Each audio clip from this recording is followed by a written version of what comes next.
오늘 거룩한 성품 15번째 시간입니다. 책임감이라는 주제를 가지고 함께 말씀을 나누겠습니다. 우리가 살아가면서 뭔가에 책임을 져야 할 때가 있습니다. 마치 파수꾼이 망대에 올라가서 적이 오는지 안 오는지를 살피면서 성 안에 있는 백성들의 안전을 책임져야 하는 것처럼 우리에게는 때때로 이런 책임이 주어집니다. 예를 들어서 부모님은 자녀를 잘 양육할 책임이 있습니다. 또 선생님은 학생들을 잘 교육시킬 책임이 있죠.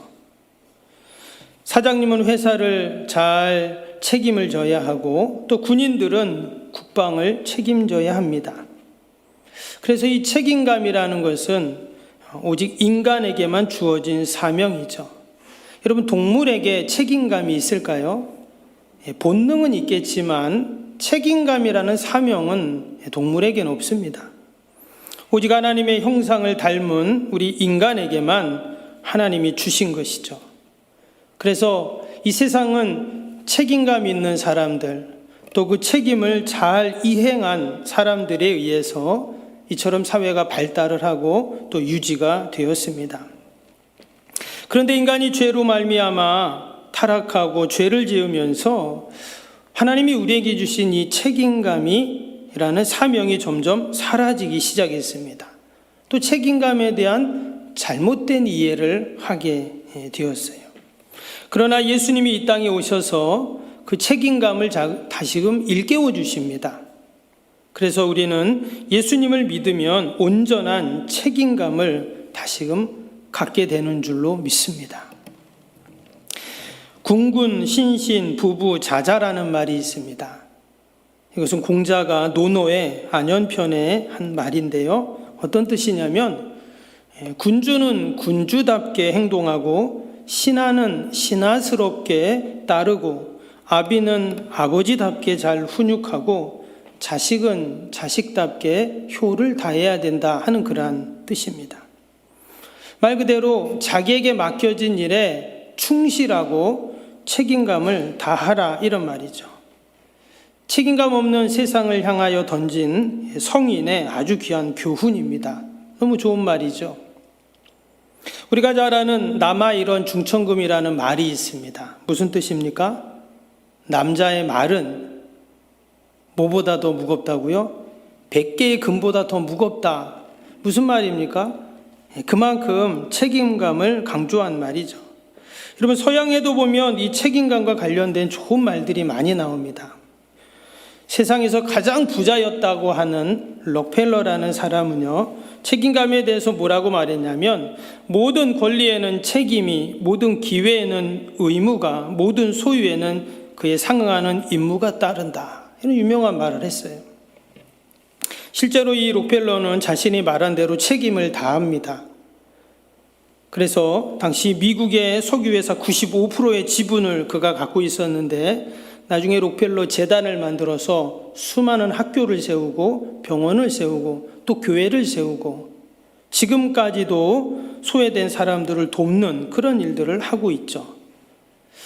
네로 황제의 스승이라고 하는 그리스 철학자 세네카는 지위가 높으면 책임도 크다 이런 말을 했어요. 세계적인 문어인 톨스토이는 우리의 책임은 회피할 수 있지만 오늘의 책임은 회피할 수 있지만 내일의 책임은 회피할 수 없다. 아주 의미 있는 말이죠.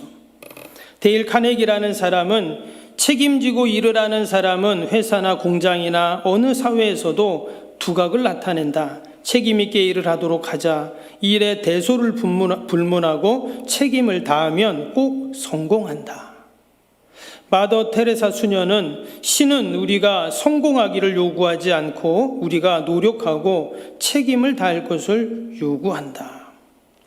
여러분, 이처럼 세상 사람들도 이 책임감이 얼마나 중요한지를 알고 그것을 강조하고 있죠. 그리고 실제로 성공하고 명성을 날리고 위대한 업적을 남긴 사람들은 하나같이 책임을 다하는 사람들이었습니다. 그럼 성경에서는 우리에게 이 책임에 대해서 뭐라고 말을 하고 있을까요? 오늘 읽은 본문에 대한 말씀은 우리가 잘 아는 말에 대한 교훈입니다. 우리가 세상 살아가면서 책임질 게 많다 했는데 특별히 그 중에 하나, 아니 가장 중요한 것 중에 책임져야 할 것이 있다면 그것은 바로 내가 한 말에 대한 책임이에요. 어떤 신학자는 기독교를 가르쳐서 말의 종교라고 했습니다. 왜냐하면 하나님이 세상을 어떻게 만드셨습니까? 말로 만드셨잖아요. 우리는 그것을 하나님의 말씀이다라고 이렇게 말합니다. 근데 진짜로 하나님이 말을 하셨어요. 빛이 있으라 하니까 어때요? 그렇게 말씀하신 대로 빛이 딱 생긴 겁니다. 그렇게 세상을 하나하나 다 만드셨죠. 요한복음 1장 14절에 보면 예수님이 이 땅에 어떻게 오셨냐? 말씀이 육신이 되어 우리 가운데 거하심에 그랬습니다. 예수님이 원래 말씀이셨는데 육신으로 이 땅에 오셨다라는 말이죠. 이 말씀은 아주 너무나 신비한 그런 말씀입니다. 그리고 예수님이 이 땅에 오셔서 하신 일이 무엇인가? 원래 예수님이 어떤 분이셨다고요?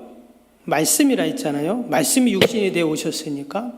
그래서 그 예수님이 말씀이시기 때문에 이 땅에 오셔서 하신 일이 뭘까요? 말씀을 전하신 일을 한 겁니다.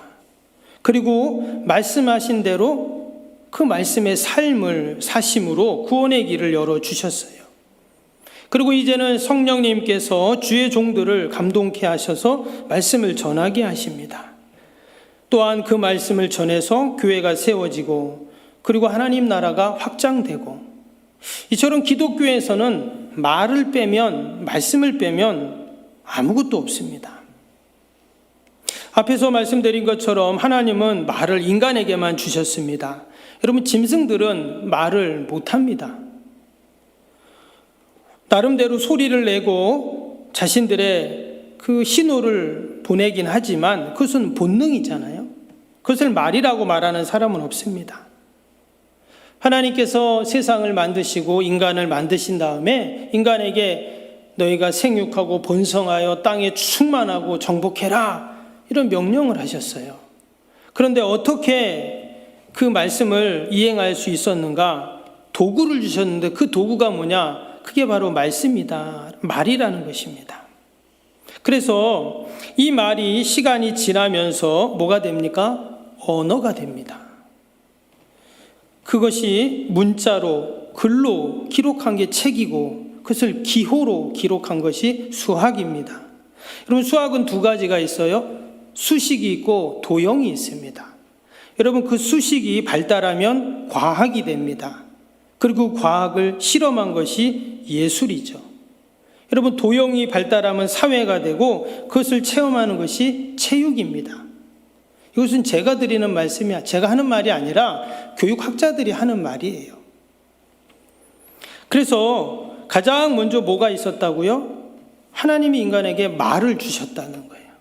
그래서 우리가 그 말을 배우고 그 말을 가르치고 또 그 말을 알고 듣고 이런 시간들을 통해서 세상에 문화가 만들어지고 문명이 만들어진 거예요. 때문에 하나님이 인간에게 말을 주신 이유는 뭐냐? 바로 하늘에서 하나님의 뜻이 이루어진 것처럼 이 땅에서도 이루어지게 하기 위해, 바로 주기도문에 우리에게 말씀하신 거죠. 이 땅에서 하나님의 뜻이 이루어지게 하기 위해서 우리에게 말을 주셨다는 거예요. 그리고 하나님께서는 자신이 하신 그 말대로, 말씀대로 다 책임을 지셨어요. 그러면 이제 말을 하는 우리도 어떻게 해야 될까요? 우리도 우리의 말에 책임을 져야 된다는 거예요. 그런데 우리가 내가 한 말에 책임을 져야 하는 이유가 또 있습니다. 여러분, 말은 사람을 살리기도 하고 죽이기도 하죠. 맞습니까? 맞아요. 말 한마디를 잘 해가지고 또 내가 그 말을 들어서 여러분 위로가 되고 힘이 되고 막 그럴 때가 있잖아요. 근데 또 어떤 말은 들으면 어때요? 있던 힘도 다 빠져버리고 막 지쳐버리고. 여러분, 목사님이 제일 좋아하는 말이 어떤 말일까요? 은혜 받았습니다. 그럼 뭐 힘이 막 나잖아요. 근데 여러분, 우리가 때로는 말 때문에 어려움을 당하고 힘들고 그 잘못된 말을 따라가다가 또 인생 망치는 이런 일도 있거든요. 오늘 본문에 지금 그리스도인들의 책임에 대한 말씀 우리가 같이 나누는데 이 말의 책임이 얼마나 귀한가 하는 것을 다시 한번 생각해 봅니다. 오늘 5절 말씀을 보겠습니다. 5절을 보니까 이렇게 말씀하죠. 이와 같이 혀도 작은 지체로 돼 큰 것을 자랑하도다. 보라, 얼마나 작은 불이 얼마나 많은 나무를 태우는가. 작은 불씨 하나가 큰 불로 번져서 산의 나무를 다 태운다는 말이죠. 여러분, 얼마 전에 우리 가까운 이 울진 그리고 강원도에서 얼마나 큰 불이 났어요. 그 피해 규모가 우리 운동장 15,000개 이상의 규모가 불에 탔다는 거예요. 참 어마어마한 피해죠. 근데 여러분, 그 시작이 어땠을까요? 분명히 누군가의 무심코 던진 담배꽁초, 아니면 그 무심코 그냥 불 지핀 그 작은 불씨가 엄청난 화마로 되돌아온 것입니다. 근데 말도 마찬가지라는 거예요. 말도 내가 무심코 내뱉은 말 한마디가 이런 엄청난 결과를 가지고 오죠.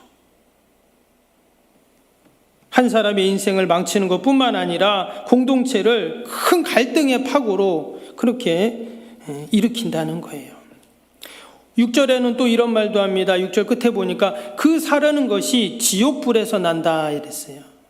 그 사르는 것이 지옥불에서 나느니라. 온 산을 태우는 그 불이 무시무시하잖아요. 그런데 그 작은 불씨가 어디서 왔냐? 지옥불에서 나왔다는 거예요. 이것은 다른 말로 하면 영적으로 우리가 해석한다면 그 영혼을 죽이고 공동체를 파괴하고 하는 그 말이 결국 사단에게서 왔다 이 말인 거예요. 지옥에서 왔다는 것은 그 말입니다. 즉 우리의 말이 때로는 사단의 도구가 될 수도 있다는 거죠. 영혼을 파괴하고 관계를 깨고 또 영혼을 죽이고, 이거는 다 사단의 하는 일이잖아요. 성령의 도움으로 쓰임 받을 때는 어떤 말입니까? 살리는 말, 회복시키는 말, 또 위로하는 말, 격려하는 말, 이건 다 살리는 거니까 성령님이 하시는 일이죠. 그래서 이 말은 참 신비한 것이 때로는 사단의 도구로 쓰이기도 하고 때로는 성령의 도구로도 쓰이기도 해요. 여러분, 우리 성도들은 우리의 말이 늘 성령님의 도구가 되어야 할 줄로 믿습니다. 아멘. 그러면 이 말의 책임과 성품과 무슨 관계가 있는가? 오늘 말씀을 천천히 잘 읽어보면 우리가 알 수가 있습니다.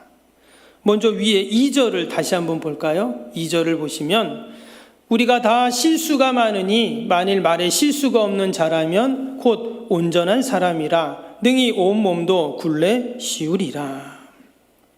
먼저 여기서 우리는 다 실수가 많은 자들이다 이렇게 지금 말했어요. 이 실수는 말에 대한 실수이죠. 세상에 그 말에 실수가 없는 사람이라면 온전한 사람이다 이렇게 말했어요. 근데 여러분, 말에 실수 없는 사람이 있습니까? 다 우리가 실수를 하거든요. 고의적으로 하던 본의 아니게 하던 우리에게 다 그런 실수가 있다는 것입니다.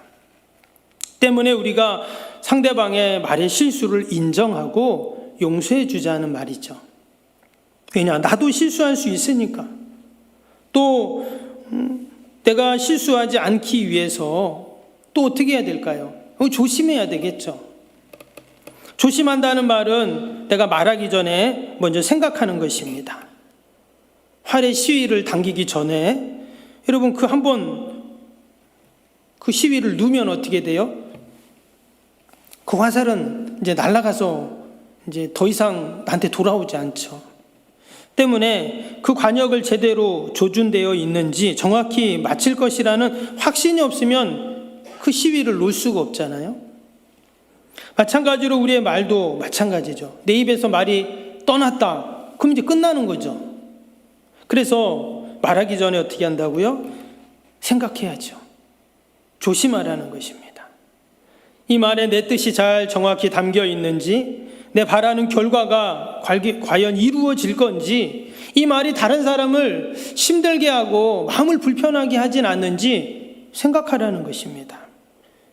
이것은 결국 상대방을 배려하는 것이죠. 때문에 말의 책임이 성품과 관련이 있다는 것이 바로 이겁니다.